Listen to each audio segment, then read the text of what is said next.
So I want to look at a few options that you have on your gradebook in Canvas that might help you stay more organized. So the first thing we're going to look at is this View tab right here. On this, I can do several things. I can arrange by, and then I can choose different ways to arrange my assignments. So a couple of things that I like to do by due date, newest to oldest, so I put my newest assignments first. I also like to sort by modules sometimes so that I can see the order that the assignments are actually given in throughout my module. So those are two of my favorite ways to arrange my assignments. You can also filter. You can filter these by assignment groups, grading periods, modules, and sections. So one way that's really good is by grading period. So if I click this, it's going to add this drop down up here at the top so I can see the different terms. So if I just want to see my grades for the first 6 weeks, I can click on that. And then I can drop down to see different 6 weeks. So that is filters. You can add more than one filter. So if I want to filter by modules for the second term, so now I'm just looking at the second 6 weeks and I just want to see a certain module, maybe I just want to see week 8, I can see the grades for that week. So you can add more than one filter if you choose to. Another feature that I like under View is where it says Unpublished Assignments. If you'll notice right now, you can see all of these extra assignments that are unpublished. I don't really need to see those until they've been published and they have grades in them. So I'm going to uncheck that. So now when I'm looking at this gradebook, I just see the items that have been published and that students should be working on. So also on your grades tab, you can do several things to each assignment. So beside each assignment name, you'll see 3 dots that will open up another menu. You can sort these by the grade lowest to highest, highest to lowest, missing, or late. So if you want to see all the assignments that are missing, you would just sort and it would show you everyone who has a 0 for that assignment. You can also go straight to SpeedGrader, which will open up the SpeedGrader and you can grade the assignments right there. You can message students so you could message students who have yet to submit this assignment or assignments that haven't been graded, scored less than. So that is also a great feature. You can do other things like curve grades directly from here, set a default grade. You could hide the grades if you don't want the grades to show until a certain time. You could use that.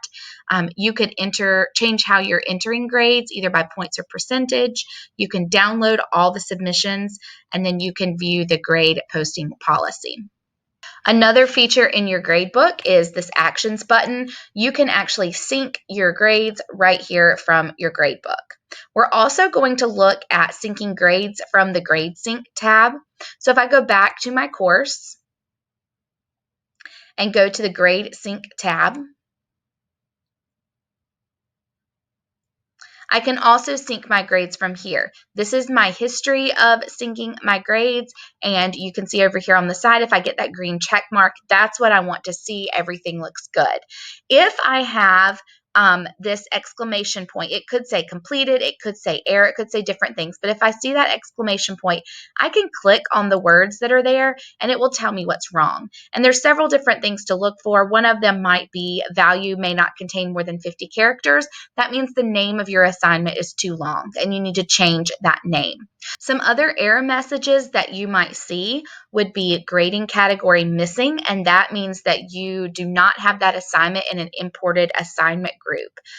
What that means is on your assignments tab is you do not have that assignment in that imported group. So it is in a section that is not synced to PowerSchool. You may also see a message that says rate limit exceeded. That means that the traffic may have been heavy at the time it was trying to sync, and you may need to try to manually sync at a different time. So also on this Grade Sync tab, you can go to Settings, and this is where you can set up a nightly sync. This is not recommended for several reasons. One, if everyone does a nightly sync, it will create a whole lot of traffic on Canvas, and a lot of times the grade sync will not work because too many people are trying to do that.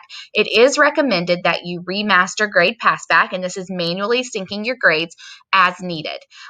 You don't need to sync your grades every single time you put in an individual grade. I recommend that you let students and parents know I'm going to sync grades to PowerSchool on Tuesday afternoon and Thursday afternoon. A couple of times a week is fine. Maybe towards the end of the 6 weeks, you want to do it more often as students are looking at their grades more often, but there's really no need to do a nightly sync, even if you're grading every night. It just clogs up Canvas and makes things run slower for everyone. The last thing I want to show you is on the Assignments tab. Just keep in mind that anything that has this black X means that it is no longer syncing to PowerSchool. This is important during the current 6 weeks. The assignments that fall into that 6 weeks, this should be turned to a green check mark. However, after the 6 weeks is over, it's a good idea to close these out so they don't sync anymore. And that's for a couple of reasons. Again, as we've already discussed, the more things that are syncing, the slower Canvas will run. So if you turn those assignments off, they don't need to resync to PowerSchool anymore. Plus, you don't want them to accidentally resync to PowerSchool and cause your grades to be out of sync at a later date. So just make sure at the end of each 6 weeks, you go through and you turn off any of these assignments that are no longer in the current 6 weeks. You can also turn this off if you know you've graded every assignment, or if you're no longer accepting late work, you can turn off that sync so that it will speed Canvas up.